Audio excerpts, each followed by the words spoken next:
Hello friend, नमस्ते, प्रणाम, जय माता दी। स्वागत करती हूँ अपने यूट्यूब चैनल में आप सभी का एक ललाई छठ सोहर के साथ।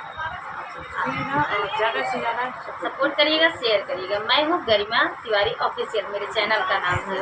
मैं हूँ लक्ष्मी। आप लोग ज़्यादा से ज़्यादा सपोर्ट करिएगा। कहावई छठी माई के नैहर, कहावई ससुराल, कहावई ससुराल, ससुर हो छठी कवने वृक्ष तरई उपजै सखिन सब पूजै सखिन सब पूजाई हो छठी कवने वृक्ष तरई उपजै सखिन सब पूजै सखिन सब पूजाई हो। गोकुला में छठी माई के नैहर, मथुरा में सासुर, मथुरा में सासुर हो छठी महुआ वृक्ष तरई उपजै सखिन सब पूजै सखिन सब पूजाई हो। छठी महुआ वृक्ष तरई उपजै सखिन सब पूजै सखिन सब पूजाई हो।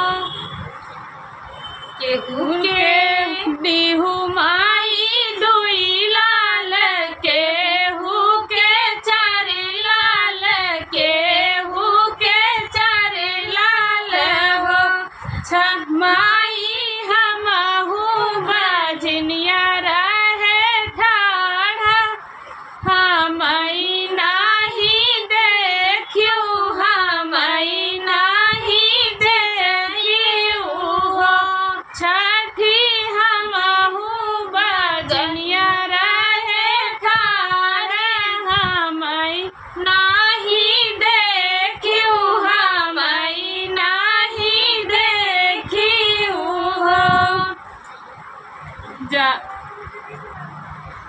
जाऊ ना बेटी अपने घरे, अपने ससुर घरे, अपने ससुर घरे हो बेटिया जुके नवाए महिनवा, लालन तोहरे होई है, लालन तोहरे होई है हो।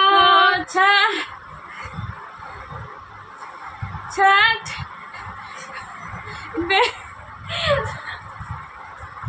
बिगाड़ू ना।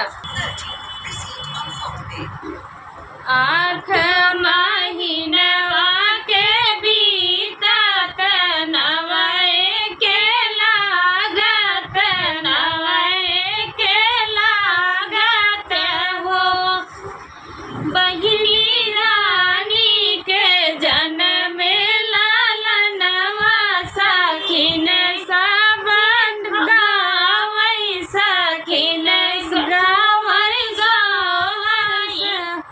हो गीतात सावन महीनवा, भादो के लागत, भादो के लागत हो बहिनी गोदिया में लई के लालनवा, बजनिया छठी पूजई, बाजनिया छठी पूजई हो। निहुरी निहुरी गाँठ डालै त छठी के मनावै, त छठी के मनावै हो माई भर मुख दिहु आशीष, अमर रही लालन, अमर रही